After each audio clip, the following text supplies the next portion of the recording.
sex, money, murder, that name, it definitely sticks with you, doesn't it? It really does. Sounds like something, I don't know, straight out of a movie title. Exactly. But it's actually, well, it's the name of a pretty significant set. That's like a subgroup, right? Within the Blood Street gang. That's right. A specific chapter, you could say.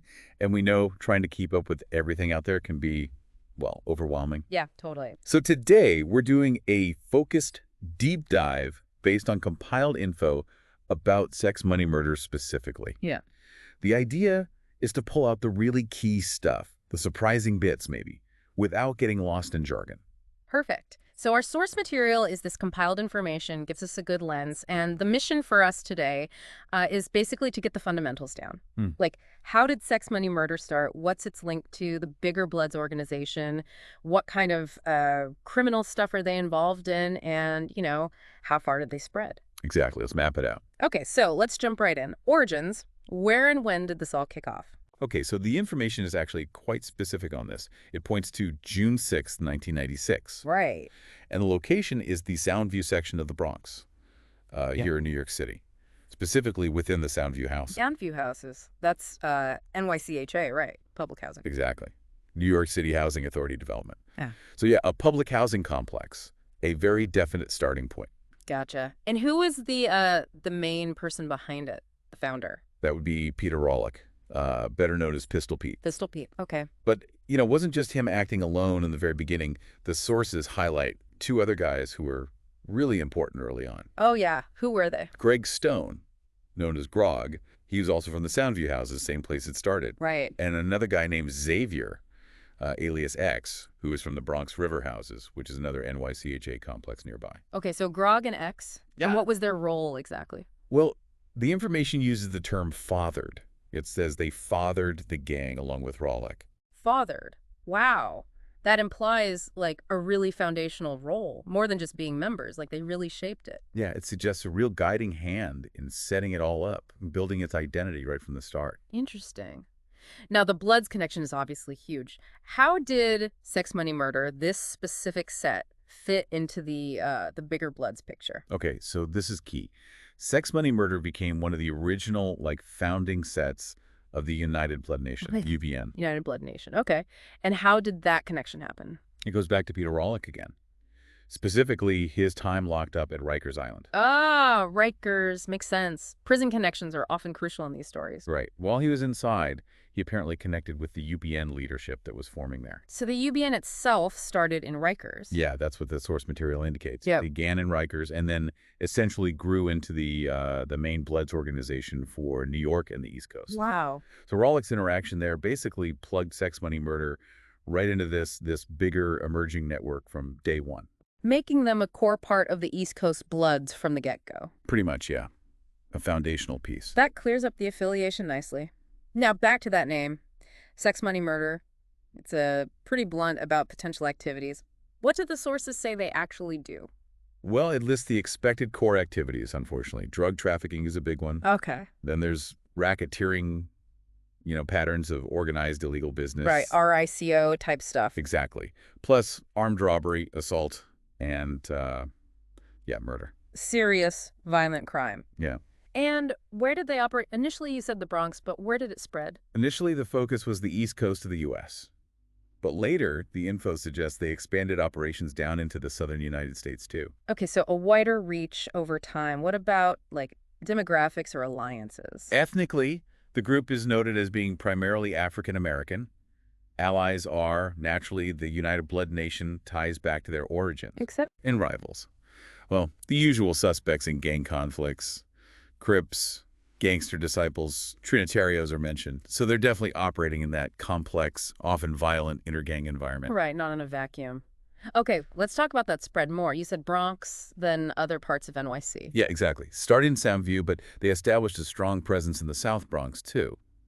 And then over in Brooklyn, several eastern neighborhoods became hotspots. Which ones? The sources specifically call out Bedford-Stuyvesant, Brownsville, Crown Heights, and East New York. Wow, that's significant territory within the city itself. Did it stop there? What about, the suburbs? Nope, didn't stop there. Long Island saw growth, too. Roosevelt, particularly, is highlighted as having a strong SMM presence. Roosevelt, LI. Okay. And Hempstead, also on Long Island, gets a mention, though maybe to a slightly lesser extent. Still, it shows that move out from the city core. And wasn't there mention of New Jersey as well? Yes, absolutely. The info points to the summer of 2004.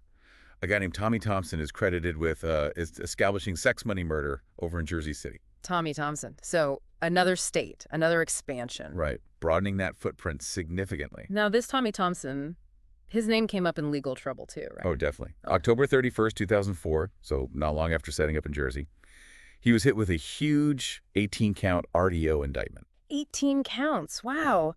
RIGO means they were looking at a whole pattern of crime, not just isolated incidents. Exactly. The charges covered racketeering itself, conspiracy, actual robberies, heroin and cocaine distribution conspiracies, Heavy stuff. and multiple counts related to violent crimes in aid of racketeering, including firearms charges connected to those violent acts. A really extensive list. So what happened with that case? Did it go to trial? He actually pleaded guilty July 6, 2005. Okay. And did he admit to specific things as part of that plea? He did. He admitted to directing other SMM members and associates to commit murders and assaults. He even admitted taking part in one assault himself. Whoa.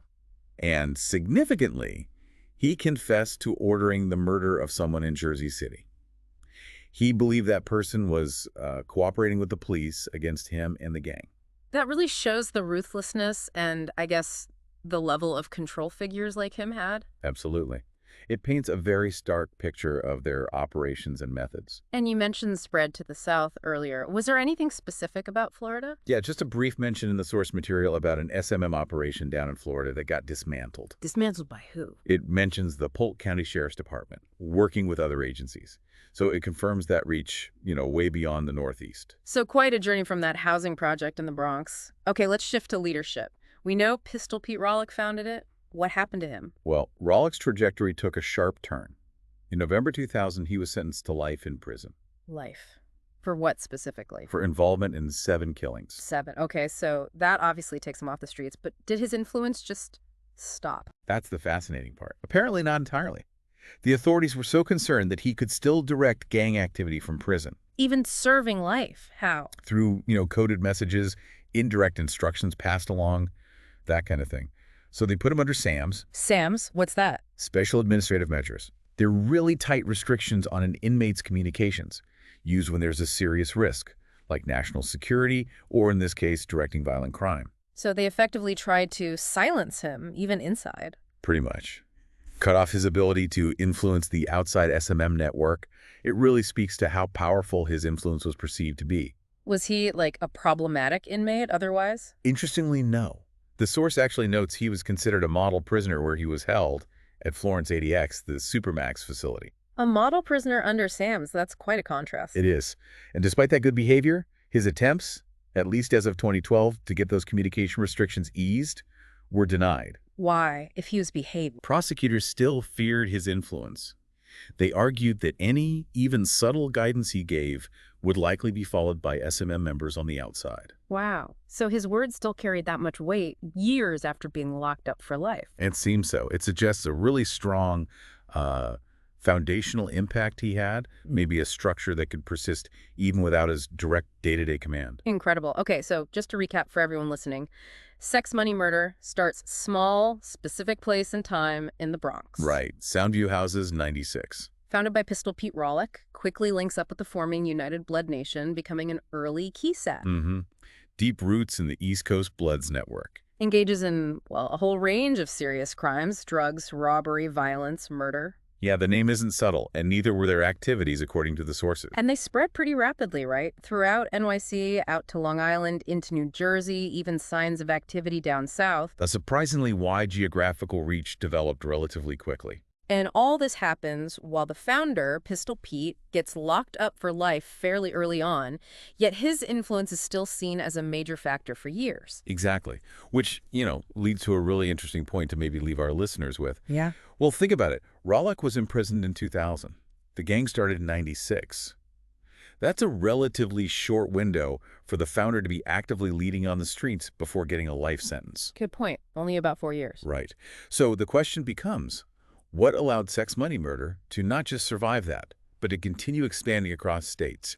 What are the the internal dynamics or maybe structural factors that let an organization like this persist and even grow after its central founder is removed from the picture. That is interesting. What makes some groups wither when a leader falls, while others seem to, well, keep going and even expand? Precisely. What does it tell us about how these organizations are actually built and how they function day to day? Something to definitely mull over.